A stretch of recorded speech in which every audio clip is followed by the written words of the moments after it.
All right, hello again and welcome, guys, to G Squared Academy, where excellence is epitomized. In this video, we are going to be going through January 2005, as you can see on the screen there, paper 3, question 4.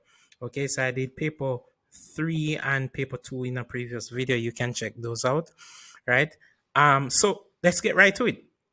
So the method of extraction of a metal from its ore is related to its position in the electrochemical series. Discuss this statement with respect to the method of extraction of aluminum and iron from their ores. I actually have a video explaining the differences in extraction of metals from their ores. You can actually check out that video, and I'll put the link right there in the video at the top right there. But basically, and the metal may be extracted whether chemically or electrolytically. In other words, you can use a metal to reduce the metal, or you can use electricity to reduce the metal. Some metals, like aluminum, for example, are extremely reactive and they are very highly unlikely to accept electrons from another element. It's just too much energy to do that. So what you have to use to reduce things like aluminum from their ore is electricity. So aluminum is extracted from its ore using electricity. Iron, on the other hand, you can use chemical reduction to reduce iron from its ore. So basically, when we're talking about reduction, we're saying that we're trying to get the aluminum from a Al3 plus oxidation state, or the iron from a Fe3 plus oxidation state to an oxidation state of 0. So we want the pure metal, right? That's the point of trying to get the metals from their ores. So what part does electrochemical series play in this now? The situation is that the electrochemical series basically shows, and we're going to go over there now, the electrochemical series shows, and this is the electrochemical series, the potential of a metal to be reduced, pretty much. Okay, so at the top, you will see something like lithium. I'm going to zoom in here so you guys can see this a little bit better. Right? At the top there, you can see lithium, for example. Lithium has an electrode potential of minus 3.04. Now, I really think Csec wanted to say reactivity or activity of the metal, but they chose to say the electrochemical series, which is to some extent the same thing. But the electrochemical series, the understanding of it really comes when you're doing CAPE or IB courses, really. But anyway, so lithium is at the top of this one. It has an electrode potential of negative 3.04, which means that it is very difficult to reduce lithium. It's not likely to accept electrons from any species. If you go further down, you notice that the numbers become less negative until they become 0 at hydrogen here, and then they start getting positive. If you look all the way down here, iron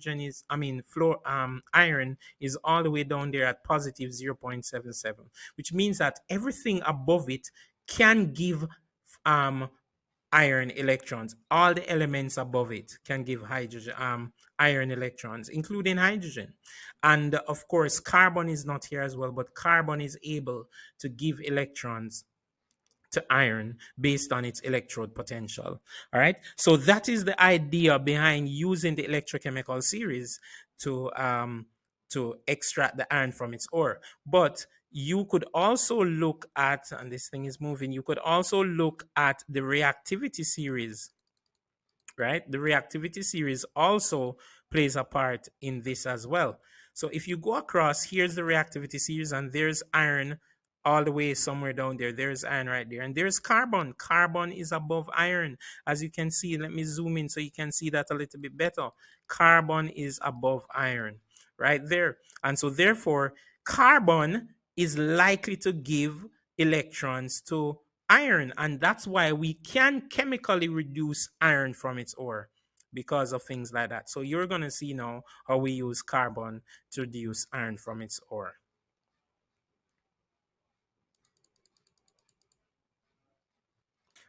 Okay, so we have seen why we can use the electrochemical series, the reactivity series. The next question now is, manganese is just above iron in the electrochemical series. It is extracted from its ore, manganese 3 oxide, using the same method as iron.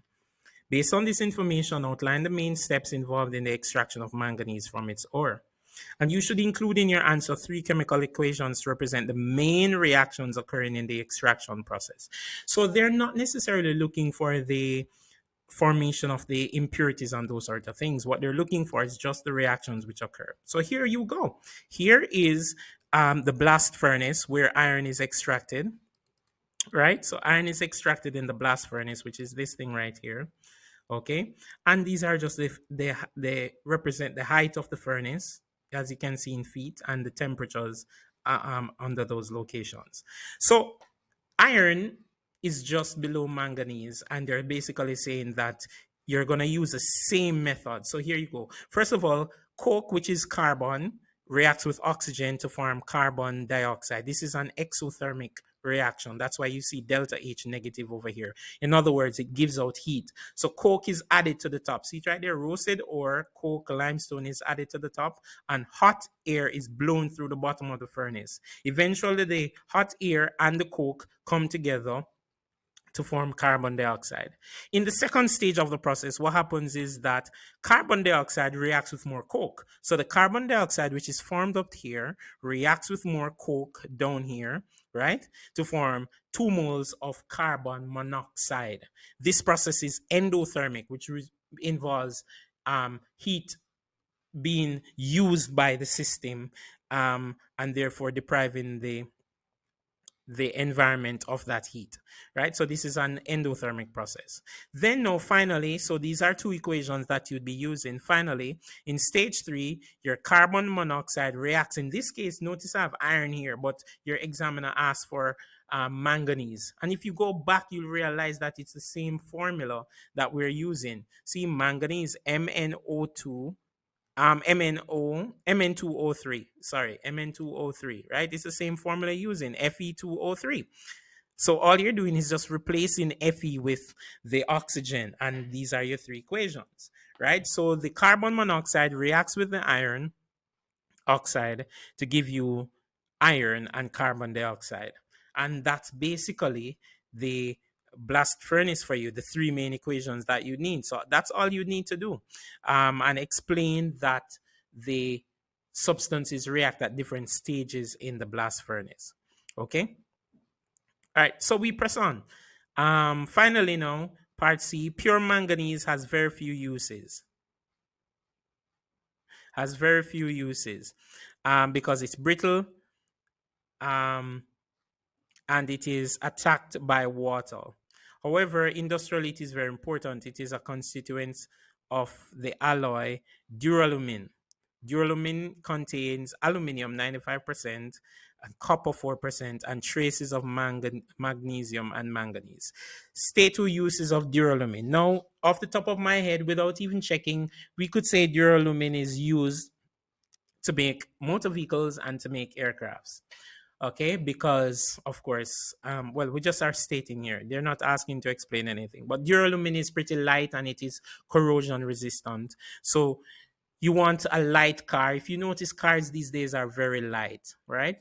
In the past, it would take like 10 men to push one vehicle if the car broke down. Nowadays, one person can just sit in the car or stand by the steering wheel and push it if it breaks down, because of these light alloys that they're using. So it's used to make cars, it's used to make aircrafts. Okay, suggest a suitable laboratory method you could employ to extract the copper present in a sample of duralumin. You should include a chemical equation in your answer to indicate the reaction taking place. And they have actually given you a clue here. This is very good. They've given you a clue. Copper is below hydrogen, whereas aluminium, magnesium, and manganese are above hydrogen in the electrochemical series. So clearly they're saying that something about the electrochemical series here will impact what you do to extract this copper from the substance here. Basically, what you're going to have to do here is an electrovoltaic cell to extract the copper from the duralumin, right? And the equation involved in that is one like this. So you have copper 2 plus ions in the alloy, right? And you're going to use hydrogen because based on the electrochemical series, which is right here, right? And I'll zoom in so you can see that based on the electrochemical series, right? Hydrogen has an electrode potential of 0, but copper 2 plus to copper 0 has an electrode potential of positive 0.34, which means that hydrogen can reduce copper, right? So basically, you're going to be taking now your copper, and we're just going to go back to that page now, right? You're going to take your copper 2 plus ions, and you're going to react that with hydrogen gas. Of course, this must be done at high temperatures invariably. And the hydrogen would react with the copper to give you protons and copper solid. Because hydrogen is below those other elements in the electrochemical series, it's not going to cause their reduction. It will only cause the reduction of copper, which is what we want to do in this case. And so you're going to get copper, pure copper solid by itself in this case. Okay, so that's that bit. And there you have it, actually. That is January 2005, paper 3, question 4. For the next set of videos, what we want to look at is more recent papers. So this was a blast from the past, which would involve a lot of technical things. But what we're going to do next time is we're going to do some more recent videos. So I am Gilly Gills, and this is G Squared Academy, and all the best.